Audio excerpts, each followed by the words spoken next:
जय गजानन जय तु संस्कृतम. महाकवी भासांच्या स्वप्नावसतम नाटकाच्या 5व्या अंकाचा अभ्यास आपण करतोय. तो करत असताना पद्मावतीच्या आजारपणाच्या निमित्ताने तिला भेटण्यासाठी गेलेल्या दोघांचाही विचार आपण पाहिला. राजा तिथे जाऊन पोहोचला. राजाला तिथल्या शांत वातावरणामुळे झोप लागली हे आपण पाहिलं. दुसऱ्या बाजूला वासवदत्ता तिथे येऊन पोहोचली. त्यावेळी विदूषक तिथे नको म्हणून भासांनी त्याला शाल आणायच्या निमित्ताने बाहेर पाठवलं. वासवदत्ता येऊन पोहोचली. आता समुद्रगृहामध्ये वासवदत्ता आणि राजा यांच्याशिवाय कोणीही नाही अशी सुंदर परिस्थिती निर्माण झाली. त्यानंतर सुरुवातीला तर पद्मावती समजून वासवदत्ता तिथे आपली चिंता व्यक्त करते. कसे हे दासदासी आहेत, तिला एकटीला सोडून कसे गेले इत्यादी पद्धतीचा तिने विचार व्यक्त केला. आणि मग त्यानंतर एका बाजूला ती झोपलेली आहे. याचा अर्थ जणू काही आपली मैत्रीण माझ्या जवळ झोप मला सुचवत आहे असा विचार करून वासवदत्ता तिथे झोपाई करता आडवी व्हायला गेली. आणि तेवढ्यात स्वप्नामध्ये असलेल्या राजाने पटकन वाक्य वापरलं, हा वासवदत्ते. जसा शब्द कानावर पडला तशी वासवदत्ता अचानक खडबडून बाजूला झालेली आहे. आणि तिच्या डोक्यामध्ये पहिला विचार आलेला आहे की अरे बापरे, पद्मावती नाहीये, महाराज आहेत. आणि नुसते महाराज आहेत असं नाही, मी दिसली की काय, मला ओळखलं की काय, किती अजब रचना ही लक्षात घ्या. वास्तविक इतक्या दिवसानंतर पती भेटल्याचा आनंद तिला व्हायच्या ऐवजी मी दिसल्यामुळे माझा संपूर्ण हा जो कार्यभार आहे, प्रतिज्ञा जी केलेली आहे योगनारायणांनी, त्या योगनारायणाच्या सगळ्या योजनेला जणू काही फाटा मिळालेला आहे. ती सगळी योजना नष्ट होईल याचं दुःख तिच्या मनामध्ये आहे.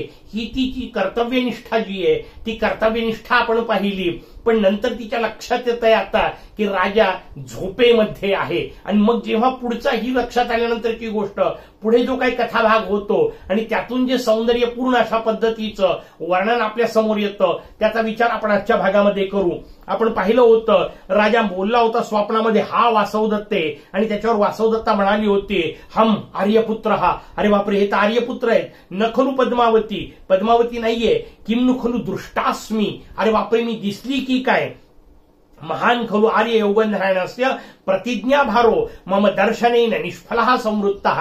माझ्या या दिसण्यामुळे महान अशा प्रकारचा जो भार प्रतिज्ञेचा केलेला, म्हणजे राजाला सम्राट पदावर बसवण्याची जी प्रतिज्ञा केलेली आहे तो सगळा योगनारायणाचा भार नष्ट होऊन जाईल याचं दुःख तिला पहिल्यांदा होतं. म्हणजे एवढी सगळी मेहनत जी घेतली ती वाया जाणार याचा कुठेतरी विचार तिच्या डोक्यात येतो. आणि मग पुढचा विचार येतो. राजा मात्र पुढचं वाक्य वापरतोय, हा अवंती राजपुत्री. पहिल्यांदा त्यांनी नुसतं वासवदत्ते म्हटलं, दुसऱ्यांदा पुन्हा अवंती राजपुत्री म्हटलं. आता तिच्या लक्षात आलंय की राजा तिकडे तोंड करूनच बोलतोय, इकडे कुठे पाहताय, पलटला नाहीये. एका कडेवर आपण पाहिलं आणि पलटलेला राजा तिकडेच तोंड करून बोलत आहे म्हटल्यानंतर तिच्या लक्षात आलं आणि तिने शब्द वापरलाय, दिष्ट्या स्वप्नायते खलु आर्यपुत्र हा. अरे आर्यपुत्र स्वप्नात आहेत. अर्धवट झोपेचा विचार जो आहे त्याचा विचार आपल्या समोर, त्याला स्वप्न असं म्हणतात. कारण त्याच्यात ना पूर्ण जागृती आहे ना पूर्ण झोप आहे. आणि मग पूर्ण जागृती नसल्याचा जो परिणाम आहे की आजूबाजूला काय घडतं हेही त्या माणसाला कळत असतं. म्हणजे दिसत नसतं, डोळे बंद आहेत, पण एकमेकाशी संपर्क येऊ शकतो. म्हणून आता मजेदार रचना अशी होणार आहे की वासवदत्ता बोलणार आहे राजाशी. राजा स्वप्नातच आहे, राजाला स्वप्नात वासवदत्ताच दिसत आहे. आणि मग ही वासवदत्ता जे बोलते, कान उघडे आहेत ना झोपेमध्ये, डोळे जरी बंद असले तरी, त्याच्यामुळे वासवदत्ता दिसत तर नाहीये पण वासवदत्तेचा आवाज येणार आहे. आणि आता जो आवाज येणार आहे तो राजाच्या दृष्टीने, राजा स्वप्नात असल्यामुळे. म्हणून मी ते मुद्दाम सांगितलं, स्वप्न म्हणजे ना पूर्ण जागृती ना पूर्ण गाढ निद्रा, अर्धवट अवस्था असते. त्याच्यामुळे आता जे वासवदत्ता बोलेल ते राजाला ऐकू जाणार आहे. पण राजाच्या दृष्टीने, तो झोपेत असलेला स्वप्नात असलेला जो राजा, त्याच्या दृष्टीने स्वप्नातलीच वासवदत्ता त्याच्याशी बोलत आहे. असा एक मजेदार रचनेचा भाग जो आहे तो आपल्या समोर निर्माण केलेला आहे. म्हणून त्या दृष्टीने त्याचं सौंदर्य लक्षात घ्या. म्हणजे आपल्याला तो प्रसंग किती मजेदार आहे ते लक्षात येईल. तिला लक्षात आलेला आहे की राजा झोपेतच आहे. न अत्र कश्चित जनाहा. आणि मग तिला थोडासा पुढचा विषय डोक्यात आला, इथे बाकीचं कोणीच नाहीये. याचा अर्थ आता माझ्या आजूबाजूला मला पाहणारं कोणी नाहीये. आणि मग तिने पुढचा शब्द वापरला, यावन मुहूर्तकम स्थित्वा दृष्टीम हृदयम च तोषयामी. तेव्हा मी आता थोडा वेळ थांबते, दृष्टीला आणि हृदयाला आनंद देते. दृष्टीला आनंद, राजा तिला कितीतरी दिवसानंतर असा जवळ प्रत्यक्ष पाहायला मिळतोय. उद्यानात पाहिला होता, लांबून पाहिला होता, डोळ्यात अश्रू आलेले होते, ती अवस्था होती. टक लावून पाहता येत नव्हतं, कारण जवळ पद्मावती होती, जवळ दासी होती, मोकळेपणाने पाहता येत नव्हतं. तसंही त्या झाडीच्या मागे लपलेल्या होत्या, जे काही मधल्या जागेतून दिसेल तेवढाच दिसत होता. आता राजा पूर्णपणे स्वतः समोर आहे आणि पूर्णपणे झोपेत असल्यामुळे शांतपणे त्याच्याकडे पाहता येतंय. तसं पाहिलं की तिच्या डोळ्यांना आनंद मिळणार आहे, म्हणून ती शब्द वापरते, यावन मुहूर्तकम स्थित्वा दृष्टीम. दृष्टीला मी आनंद देते, तोषयामी म्हणजे आनंदित करते, आणि हृदयम च हृदयालाही आनंद देते. कारण इतक्या जवळून इतक्या दिवसानंतर पती मिळाल्यानंतर, त्याला पाहता आल्यानंतर, जरी प्रत्यक्ष भेटता येत नसलं, बोलता येत नसलं, तरी निदान त्याच्या जवळीकीचा आनंद घेता येतो, तसा आनंद मी घेते. आणि असं म्हणून ती त्या राजाच्या स्वाभाविक जवळ उभी राहते. पुढचा जो प्रसंग आपण सांगितला तसा राजाचं मात्र झोपेतच चालू आहे. हा प्रिय शिष्ये देही मे प्रतिवचनम. पुढचं वाक्य आणखीन पुढच्या टप्प्यावर नेणार आहे कथेला. तो म्हणतोय, हा प्रिय, हे प्रिय, हाक मारली त्यांनी, हा प्रिय शिष्य, कारण त्यांनी वीणा शिकवली होती, त्या दृष्टीने ती त्याची शिष्या आहे, म्हणून तो त्याही अर्थाने शब्द वापरतोय. आणि मग त्यांनी पुढचं वाक्य वापरलं, देही मे प्रतिवचनम. अगं बोल न माझ्याशी. केव्हा म्हणतो असा माणूस? जेव्हा समोरची व्यक्ती बोलत नसते तेव्हा.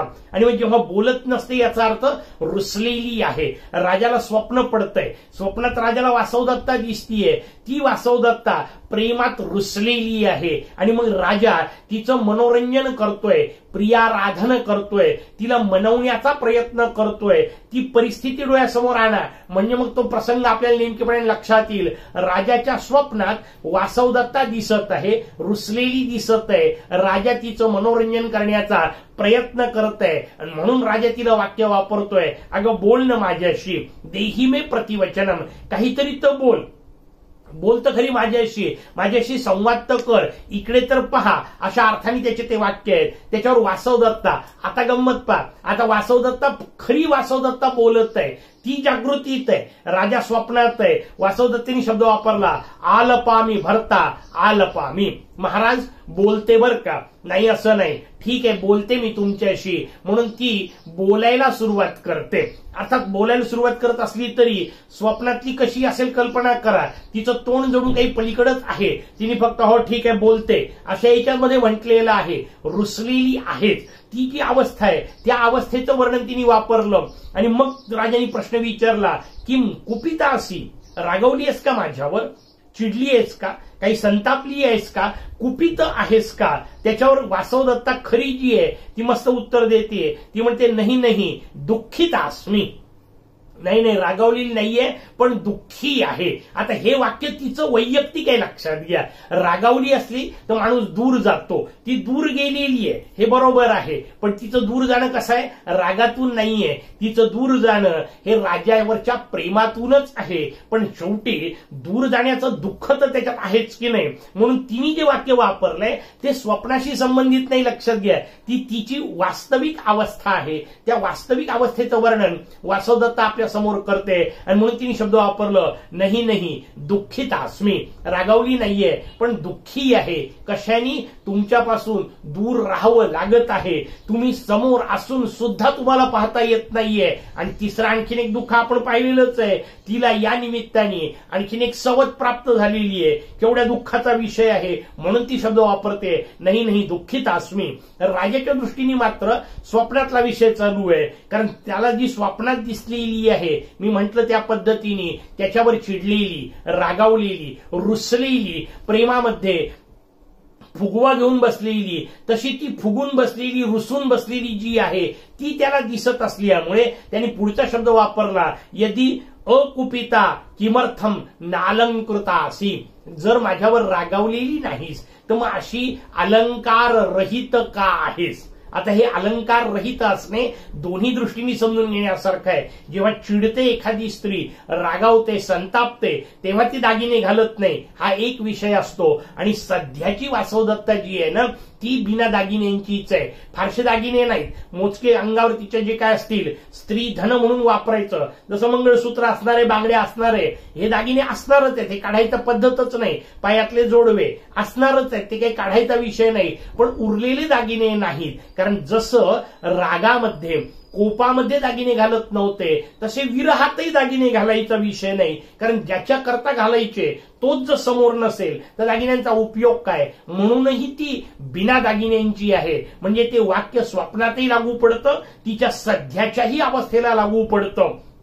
पण दोन मधला फरक लक्षात घ्या. आणि मग त्याच्यावरती जेव्हा म्हणते यदि अकुपिता किमर्थम नालंकृतासी, राजा प्रश्न विचारतो, जर माझ्यावर रागावलेली नाहीये तर मग अशी बिना दागिन्यांची का बसलेली आहेत. याचा अर्थ बिना साज शृंगार करता का बसलेली आहेत. अशी त्याच्यावरून त्यांनी ओळखलं की ज्या अर्थी या सगळ्या गोष्टी केलेल्या नाही, याचा अर्थ रागावलेली आहे. तिने कुठल्याही प्रकारचे अलंकार धारण केलेले नाहीत, शृंगार केलेला नाही. त्याच्यावर वासवदत्ता, आता तिची पंचायत आहे, नेमकं काय सांगायचं. का रागावली आहे, रागावलीच नाहीये ती, सांगणार काय. दागिने का नाही घातले, इथं काय सांगणार. तिच्या दृष्टीने विरहामुळे न घातलेले आहेत म्हणून तिने काहीच न उत्तर देता आपलं गंमत आहे असंच, अशा अर्थाने इथं परम किम, दुसरं काय कारण आहे, अशा अर्थाने एकच वाक्य वापरलं. तिला दुसरं काय कारण आहे म्हणजे म्हणायचंय की मी विरहात असल्यामुळे घालत नाही, तुम्ही पाहायला समोर नसल्यामुळे घालत नाही. राजाच्या दृष्टीने मात्र वाक्य आणखीन वेगळीकडे आहे, कारण तो स्वप्नात वेगळ्याच अवस्थेत आहे. त्यांनी जेव्हा हे वाक्य वापरलं तेव्हा त्याच्या दृष्टीने दुसरं कारण काय, तर त्याचं एकच कारण असतं, स्त्रीला रुसण्याचं कारण काय. त्यातल्या त्यात एखादी राणी, महाराणी असेल, सम्राज्ञी असेल, तिला रुसण्याची बाकीचे कारणच नाहीत, लक्षात घ्या. कारण एखादी गोष्ट मिळाली नाही म्हणून रुसणे हा जो सामान्य जीवनातल्या सामान्य स्त्रीचा विषय असतो तो राणीबद्दल असूच शकत नाही. तिच्यासाठी वाटेल ती गोष्ट वाटेल तेव्हा उपलब्ध आहे, म्हणजे बाहेरच्या कुठल्याच कारणाने रुसूच शकत नाही. मग रुसण्याचं कारण कोणतं, एकच असू शकतं. त्याचं उत्तर त्या पतीने दुसऱ्या कोणाच्या मागे लागणे, एवढंच रुसण्याचं कारण त्या काळात होतं. कारण अनेक पत्नी केल्या जात होत्या, मी आपल्याला वारंवार वर्णन सांगितलंय. मग त्यातल्या दुसऱ्या पत्नीकडे समजा राजा गेला तर पहिली रुसणार की नाही, तेवढंच एक कारण असू शकतं. किंवा एखाद्या दासीच्या मागे लागला, कारण अनेक राजे तसे होते, दुसऱ्या एखाद्या सुंदरीच्या मागे लागला, अनेक तशा प्रकारच्या कृती आपल्याला पाहायला मिळतात, तेवढंच रुसण्याचं कारण होतं. आणि म्हणून जेव्हा ही म्हणतीये दुसरं काय कारण आहे, राजांनी पटकन ते कारण पकडलं आणि म्हणून त्यांनी शब्द वापरला किम विरंचिकाम स्मरसी. याचा अर्थ विरंचिका हे राजाच्या आयुष्यातलं आणखीन एक वेगळं प्रकरण आहे, जे प्रत्यक्ष इथं कुठं आलेलं नाहीये, ती व्यक्ती आलेली नाहीये. पण याचा अर्थ राजा तिच्या मागे लागत होता आणि राजा तिच्या, कदाचित आणखीन एक राणी असेल ती, त्या तिच्या मागे राजा लागत होता. आणि तिच्या मागे राजाचं लागणं हे वासवदत्तेसाठी दुःखाचं कारण होतं, शोकाचं कारण होतं, रुसण्याचं कारण होतं. म्हणून राजाने तिला चिडवण्यासाठी विरंचिकेची आठवण येते का अशा पद्धतीने वाक्य वापरलं, आणि जेणेकरून ती या रुसण्याचं नेमकं कारण सांगेल ही राजाची भूमिका आहे. त्याच्यावर वासवदत्ता सरोषम एकदम चिडते, याचा अर्थ ते कारण खरं आहे.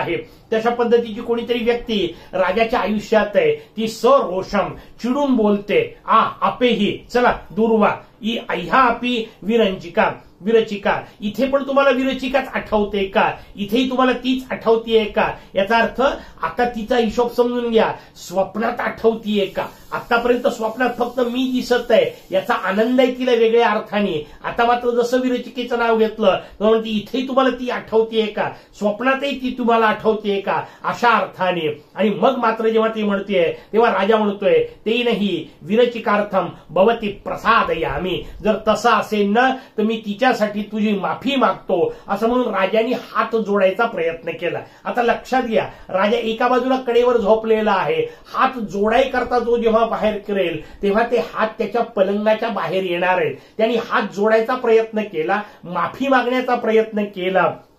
आणि जसा त्यांनी तो हात पसरवला तसा हात पसरवल्याबरोबर तिथे तो हात बाहेर आला. आता असा झटका जेव्हा बसेल तेव्हा राजा उठण्याची शक्यता आहे, कारण हालचाल झाली. आतापर्यंत राजा एका जागी स्थिर झोपून होता, हालचाल झाली, राजा उठू शकतो आणि उठला तर पुन्हा गडबड होऊ शकते. हे लक्षात आलेली वासवदत्ता स्वतःला सावरतीये. ती स्वतःला सावरून नेमके कोणते वाक्य वापरणार आणि पुढे काय होणार ते पुढच्या भागात पाहू. तोपर्यंत जयतु संस्कृतम.